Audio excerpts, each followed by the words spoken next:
ರಾಜ್ಯದಲ್ಲಿ ಮುಂಗಾರು ಮತ್ತೆ ನಾಪತ್ತೆ ಆಗಿದೆ. ಎಲ್ಲ ಕಡೆ ಮುಂಗಾರಿಗೋಸ್ಕರ ಎಲ್ಲರೂ ರೈತರು ಇಂದ ಹಿಡಿದು ಪ್ರತಿಯೊಬ್ರು ಕಾಯ್ತಾ ಇದಾರೆ. ಯಾಕಂದ್ರೆ ಶಕೆ ತಡೆಯಕ್ ಆಗ್ತಾ ಇಲ್ಲ. ಹಾಗಾದ್ರೆ ಭಾರತೀಯ ಹವಾಮಾನ ಇಲಾಖೆ ಏನು ವರದಿ ಕೊಟ್ಟಿದೆ ಅಂತ ನೋಡ್ಕೊಂಡ್ ಬರೋಣ. ಜುಲೈ 17 ಮತ್ತೆ 18 ಕರಾವಳಿ ಭಾಗಗಳಲ್ಲಿ ಸಾಧಾರಣ ಮಳೆ ಆಗುತ್ತೆ.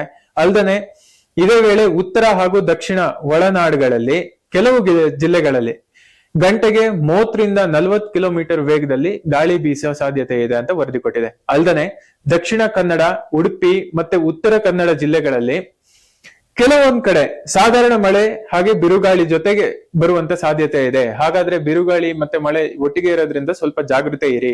ಅದಲ್ದನೆ ಉತ್ತರ ಒಳನಾಡಿನಲ್ಲಿ ಮಳೆಯ ಪ್ರಮಾಣ ಸೀಮಿತವಾಗಿದೆ ಅಂತ ಬರೆದಿದ್ದಾರೆ. ಹಾಗೆ ಬೀದರ್, ಕಲಬುರಗಿ, ಯಾದಗಿರಿ, ರಾಯಚೂರು, ಬೆಳಗಾವಿ ಹಾಗೂ ಧಾರವಾಡ ಜಿಲ್ಲೆಗಳು ಈ ಕೆಲವು ಕಡೆ ಸಾಧಾರಣ ಮಳೆ ನಿರೀಕ್ಷೆ ಇದೆ ಅಂತ ವರದಿ ಬಂದಿದೆ. ಹಾಗೆ ಬಾಗಲಕೋಟೆ, ಗದಗ, ಹಾವೇರಿ, ಕೊಪ್ಪಳ, ವಿಜಯಪುರ ಈ ಜಿಲ್ಲೆಗಳಲ್ಲಿ ಗಾಳಿ ಬೀಸುವಂತ ಸಾಧ್ಯತೆ ತುಂಬಾನೇ ಇದೆ. ಅಂದ್ರೆ ಬಿರುಗಾಳಿ, ಬಲವಾದ ಗಾಳಿ ಬರುತ್ತೆ. ಹಾಗೆ ದಕ್ಷಿಣ ಒಳನಾಡಲ್ಲೂ ವ್ಯಾಪಕ ಮಳೆ ಮುನ್ಸೂಚನೆ ಏನೂ ಇಲ್ಲ ಅಂತ ಹೇಳಿ ವರದಿ ಕೊಟ್ಟಿದ್ದಾರೆ. ಹಾಗಾದ್ರೆ ಶಿವಮೊಗ್ಗ, ಚಿಕ್ಕಮಗಳೂರು, ಹಾಸನ, ಕೊಡಗು ಜಿಲ್ಲೆಗಳು ಇಲ್ಲಿ ಒಂದೆರಡು ಕಡೆ ಸಾಧಾರಣ ಮಳೆ ಸಾಧ್ಯತೆ ಇದೆ ಅಂತ ಕೊಟ್ಟಿದ್ದಾರೆ. ಇನ್ನು ಬೆಂಗಳೂರು ನಗರ, ಬೆಂಗಳೂರು ಗ್ರಾಮಾಂತರ ಸೇರಿದಂತೆ ಮಂಡ್ಯ, ಮೈಸೂರು, ರಾಮನಗರ, ತುಮಕೂರು, ಕೋಲಾರ, ಚಿಕ್ಕಬಳ್ಳಾಪುರ, ಬಳ್ಳಾರಿ, ಚಿತ್ರದುರ್ಗ, ದಾವಣಗೆರೆ ಹಾಗೆ ವಿಜಯನಗರ ಜಿಲ್ಲೆಗಳಲ್ಲಿ 30ರಿಂದ 40 ಕಿಲೋಮೀಟರ್ ವೇಗದಲ್ಲಿ ಗಾಳಿ ಬೀಸೋ ಸಾಧ್ಯತೆ ಇದೆ ಅಂತ ಹೇಳಿದ್ದಾರೆ.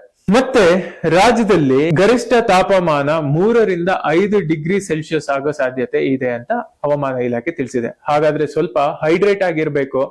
ಅಲ್ದನೆ ಗಾಳಿ ಮಳೆ ಇರೋದ್ರಿಂದ ಕಾರಣ ಸ್ವಲ್ಪ ಓಡಾಡುವಾಗ ನಿಮ್ಮನ್ನ ನೀವು ಕೇರ್ ಮಾಡ್ಕೊಳ್ಳೋದು ಸ್ವಲ್ಪ ಅನಿವಾರ್ಯ ಆಗುತ್ತೆ ಅನ್ಸುತ್ತೆ.